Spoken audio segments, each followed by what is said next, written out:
Who's taking notes in your group, hold up as many fingers as you have stakeholders in your list.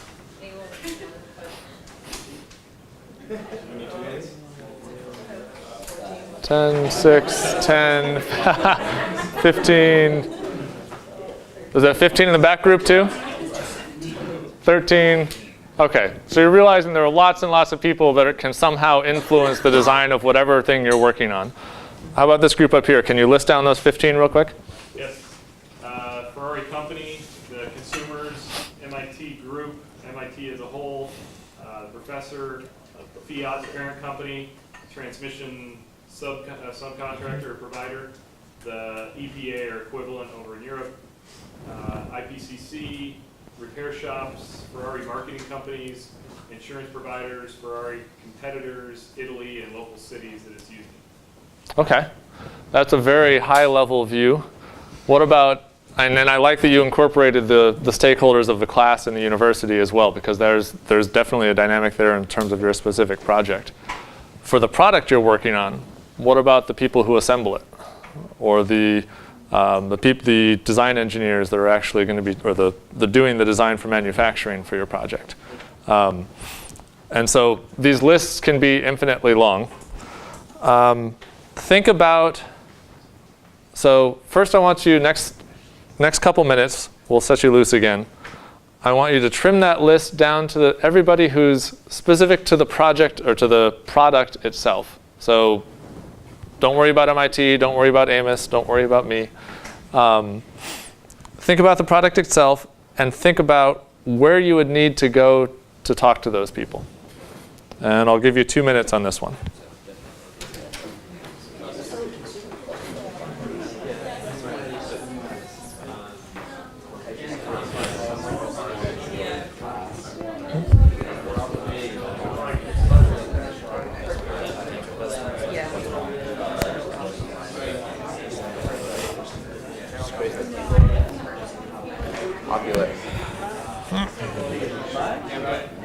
Oops, sorry. Like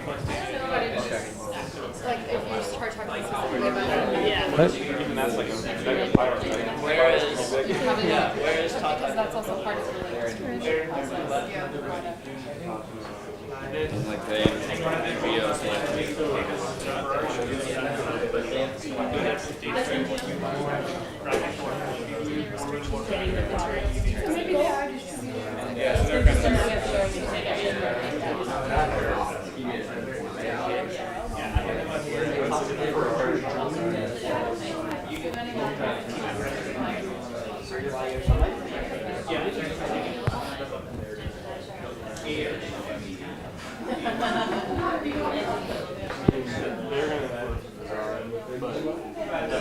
I think, you may want to mention this, is that I think it's important for them to think through these lists, even though they might not be connecting with these people personally, right? They may have to go through the company to connect to these or get insight into these people. Right. We talked a little bit about that at first, but it's a good point, because and I think that probably happens in companies too. Oh yeah. And whenever you're on a limited time schedule, you can't talk to everybody directly. Exactly. But I think it's really valuable for the engineers to be cognizant of these different groups. Right.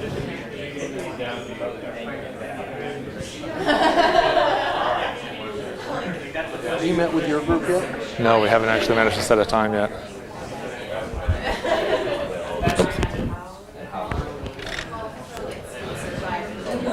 Okay, let's come back.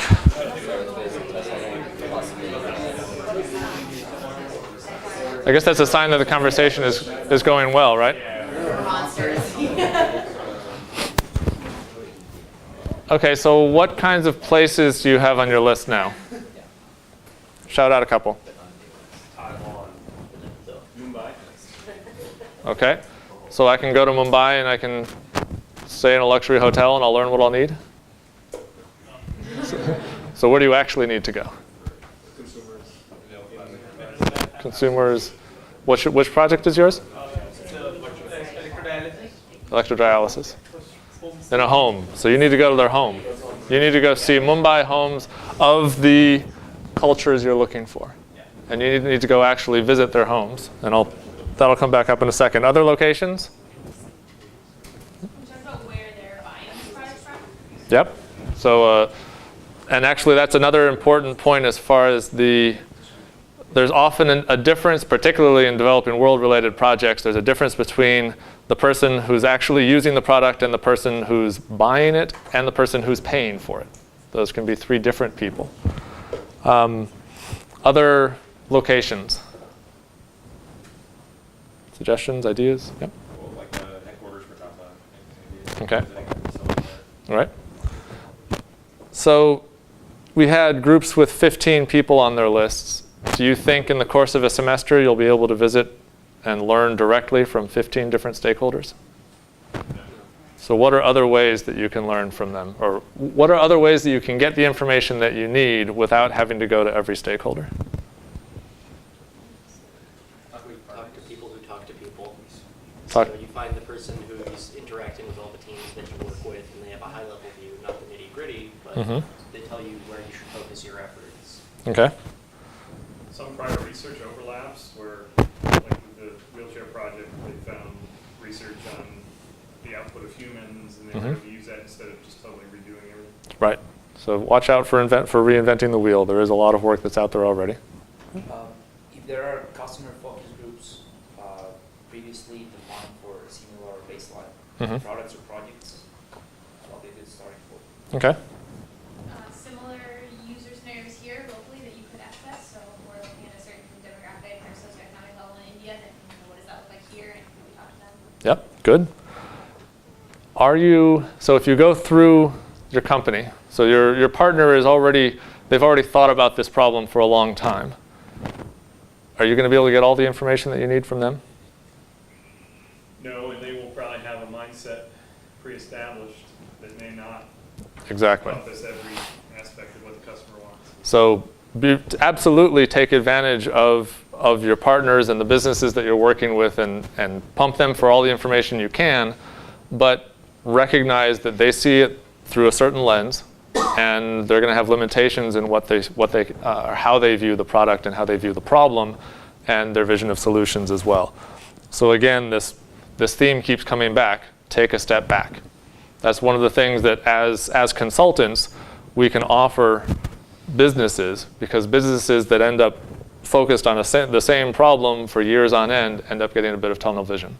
So being able to offer a slightly wider view is pretty valuable. So how do you actually do this? Oops, can we shut off the front light again? Oh, good. We can just leave that off then. Going back to users, let's say we're just talking about the end users of the product. Which users do you want to talk to? First off, how would you actually delineate types of users for a simple product? Imagine, let's say, cell phones. Like order them by when they would adopt the product, like early adopters or something. Right? Early versus late. Good. Like naive versus experienced. Mm-hmm.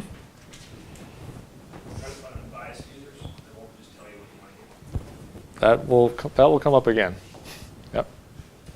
So Good. reliance on the product, is this something that they need to use every day or something that they choose to use? How important it is to them, right?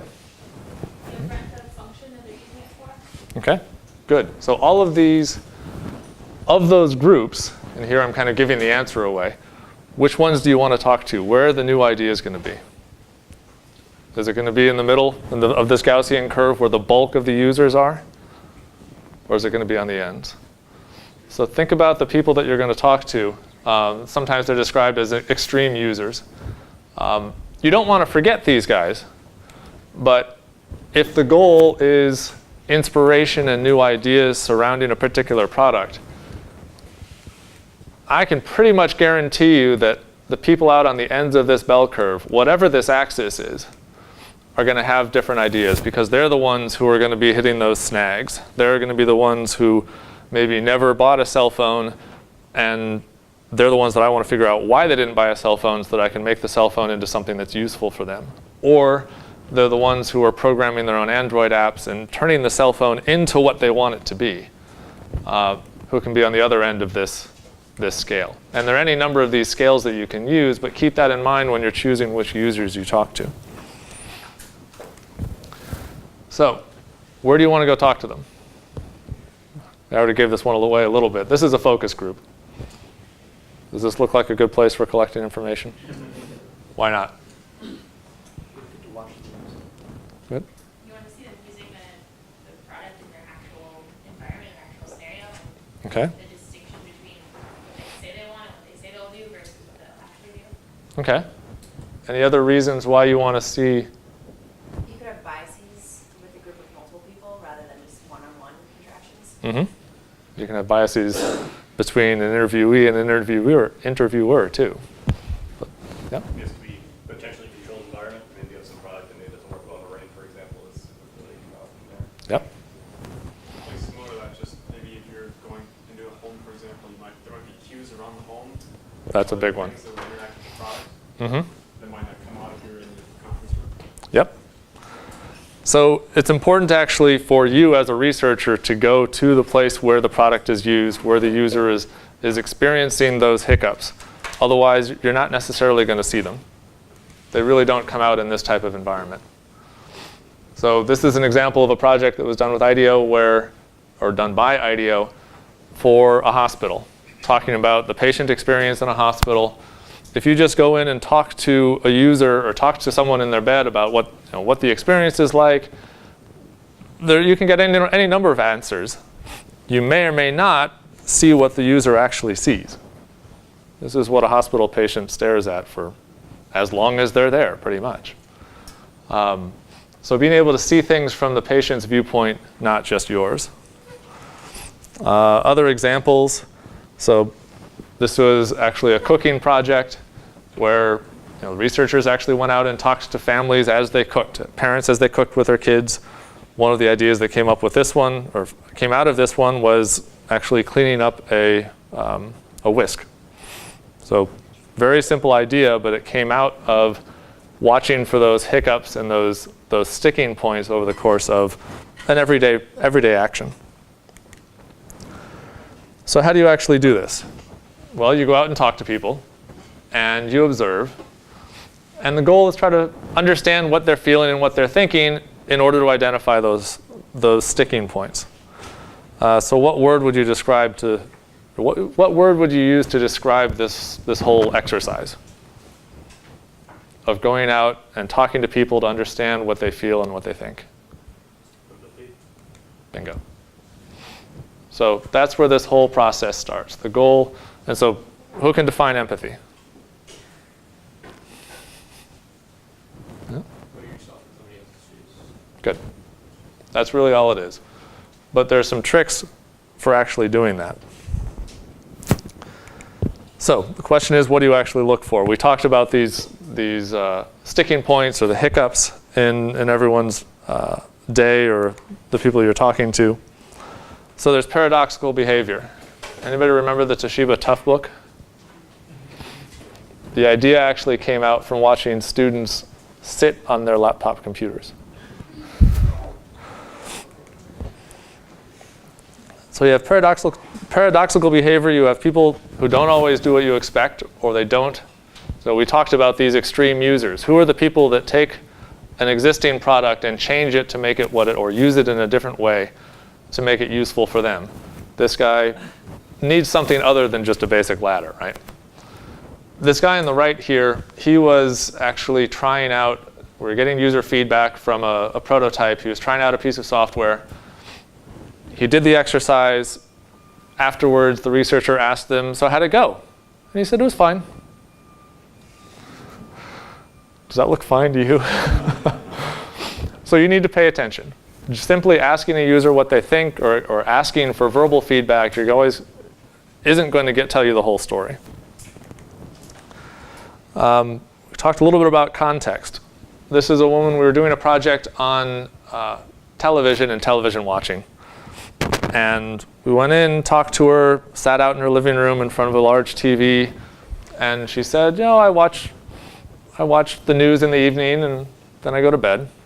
And asked a few more questions, but then the researcher took a step back and just asked the woman to show us her home. And so showed the kitchen, and then she showed us her sewing corner. And the woman didn't think the the subject didn't think about watching TV as what she does while she's sewing. It's just something that's on in the background, but it's always on and it's always there. When the researchers asked her about television watching, she automatically thought about her living room with a big TV. And so taking that step back and simply asking the users to describe their day, to walk through everyday exercises with them, that has real potential for finding insights and getting at things that a user or that an interviewee won't necessarily think of in a regular conversation. So again, get out of the conference room, get out of the focus group, and go to where the user is. Anybody ever heard of a book called Thoughtless Acts? It's really just a collection of photos. These are a couple of the photos that made it in that book. They're the little things that people do every day without even thinking. So where do you think would be a good place to put a recycle bin? This strip, you actually see them all over the place now, but this is in a Japanese airport. It's little raised bumps that makes it a lot easier for blind people or people that have vision difficulties to continue walking in a straight line. They can either identify it with their cane or just with the soles of their feet, and they know that they're walking straight down the hallway. But it's also a benefit if you want to walk and type on your cell phone at the same time. So there's a lot of other potential for finding new insights and new places, opportunities for unmet needs, really throughout. And so it's keeping your eyes open for those types of situations. Errors. So most products come with some sort of user manual. How am I doing on time? Okay. And anything that diverges from that user manual, you could call an error, but you could also call it an opportunity. This woman works in an office. She's answering calls all day, but she also has to connect phone calls. And that functionality is built into her phone. It's built into most modern phones, or most office phones anyway. But she really didn't want to go through the process of figuring out what buttons to hit, and maybe she screwed it up and they didn't get connected and the call dropped. So her solution was actually she had a bank of phones, and she would take two phones and put them side by side and put them both on speakerphone. And then she could join the conversation too. But it was that physical layout that helped her understand who was talking to whom and how to keep track of what was going on. And so does that give you any ideas for how you could actually, and this is another option, if the two people didn't want her to hear what was being said, this is what she did. But does that give you ideas for how you could change the interface for a conference phone? So there really are opportunities everywhere. One of the things with body language, things to watch out for when you're in the field talking to users. This is a nurse anesthetist. What's she doing with her hands? She has a device that she's working on, that she's holding, and she's holding the patient's hand with her other hand.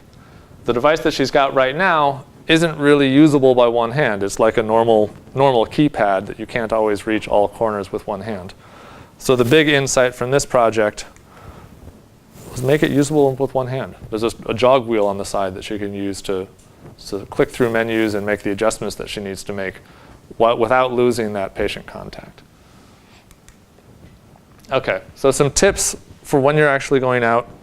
First off, get your subject to talk more than you. That's really the sign of a good ethnographer, a good human factors researcher, is making people comfortable enough to talk and to show you things. So you can observe the person, you can observe the space, you can observe how they interact with each other. Clearly, you can't observe the space if you're not physically there. And so that's an important part of this. General rule of thumb, if you have to go out in a team, no more than 3 people, just because that can be intimidating for the person you're talking to. It is important to take pictures and notes, video if possible, and so it's often useful just to divide up the tasks among the people that you have going out. So one person does most of the talking and the interviewing, one person's taking pictures, and one person is actually taking notes of what's being said. Be naive. This is a big one. People watchers make good ethnographers. people who can and sit and observe and don't make assumptions about a situation, and they're just curious. And so be curious when you actually go out and talk to users. And you'll find that everybody likes to talk about what they're doing. If they're interested in what you're talking about, which they usually are if they agree to talk to you, then just sit back and let them do the talking. And then try different techniques. So if you go over to the anthropology department, or if you go to a social sciences department, there are lots and lots of methods that they'll teach you to make sure that you're asking exactly the same questions to every person, to make sure that you're getting valid data. Amos showed some Likert scale results earlier today.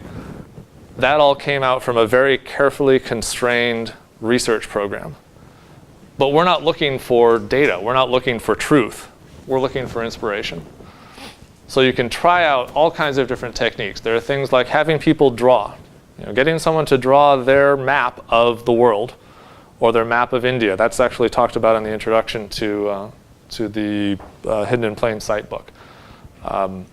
You can bring along a bunch of photos of different aspirational things and have people sort them or order through them, or just pick a couple out of a list, or out of a, spread all the photos on a table. There are all kinds of techniques. I'm sure there are some in the book, in the Hidden in Plain Sight book. There are some in in IDEO's HCD, the Human Centered Design Toolkit. Is that on the, have you linked to that as well? So play with them, and don't be constrained by the requirement to go through, to make it scientifically rigorous, because that's not what we're looking for as engineers and designers at this point in our work. And then remember to take a step back. So we're going to do a bit of practice. We'll see how this goes. I have to apologize a little bit for the quality of the photos that we're going to be using, but we'll make it work. Can you pass this out, one to each team? So what I did, actually give me one of those. Thanks. So Amos and I sent out single-use cameras to a few people who we know and asked them to just document their lives. Unfortunately, the single-use cameras didn't have flashes and don't do well in low light. So the photos aren't great. But the goal here, that's, okay, I've got 6 here. So you have in front of you, you have the prompt that I sent out with the cameras, just so you know what I asked them to do. Very open. And then on the second page, you have a sheet that lists attributes about your character. And your character is the person taking the photos. So not anybody in the photos, but the people actually taking them. Amos, can you help me pass these out? I think one of these has 2 in it. Let's hold off to that one. That one, that's got 1. That's got 1. They can go to any team? They can go to any team. Okay. And for now, you'll notice if you read the sheet, yep. Okay, I guess we will use the last one then. Ah, there we go. Okay. There, then I'll get the last one. Eventually, I'd like to do this again with pictures from people or households all over the world. So from the developing world. This time, because of the time constraints, we had to go with people who were relatively local. Do you guys have one yet? Okay. So the goal, so you'll take a pack of photos, and I want you to fill out the sheet as much as you can. And you can't actually see the person who's in it, so you need to infer from what you see in the pictures, from where they live, from where they go, and fill out the sheets as much as you can. We'll give you probably 10 to 15 minutes. Mark, do you mind if I turn the lights up? Yeah, go ahead and turn them up.